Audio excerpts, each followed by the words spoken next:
আসসালামু আলাইকুম, সবাইকে স্বাগতম টিচিং বিডি চ্যানেলের পক্ষ থেকে।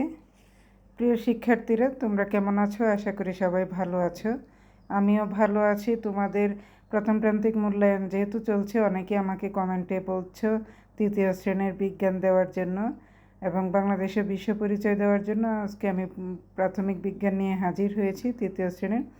আশা করি তোমাদের উপকারে আসবে। তো দেখো, তৃতীয় শ্রেণীর প্রাথমিক বিজ্ঞান পূর্ণমান 70, 1 নংয়ে আছে সঠিক উত্তরটি। উত্তরপত্রে লেখো। এখানে 10টা সঠিক উত্তর দেওয়া আছে, তোমরা 10 নাম্বার পাবে 10টা সঠিক উত্তরে। উদ্ভিদের কোন অংশে সাধারণত মাটির নিচে থাকে? 4টা অপশান আছে 1 নাম্বারে। 4টা অপশান থেকে যেটা তোমরা সঠিক মনে হবে সেটাই খাতায় লিখবে। তো 2 নংয়ে দেখো, শূন্যস্থান পূরণ করো যে কোনো 5টাতে তোমরা 5 নাম্বার পাবে। আর যারা আমার চ্যানেলে নতুন আছো, প্লিজ সাবস্ক্রাইব করে বেলটা অন করে দিবে।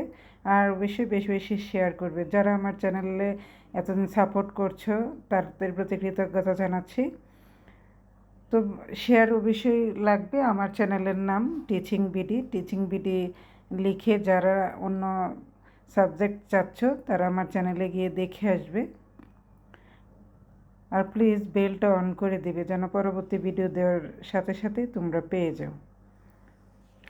তো 3 নংয়ে দেখো, শুদ্ধ অশুদ্ধ দেয়া আছে। শুদ্ধ অশুদ্ধ 5টাতে তোমরা 5 নাম্বার পাবে।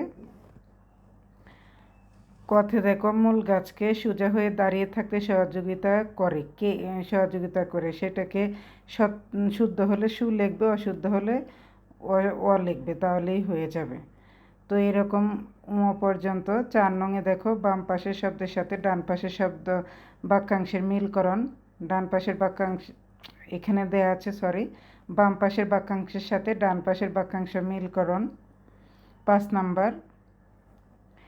5 নংয়ে দেখো, সংক্ষিপ্ত প্রশ্নের উত্তর দাও যে কোনো 5টি। 15 নাম্বার, 3 করে পাবে।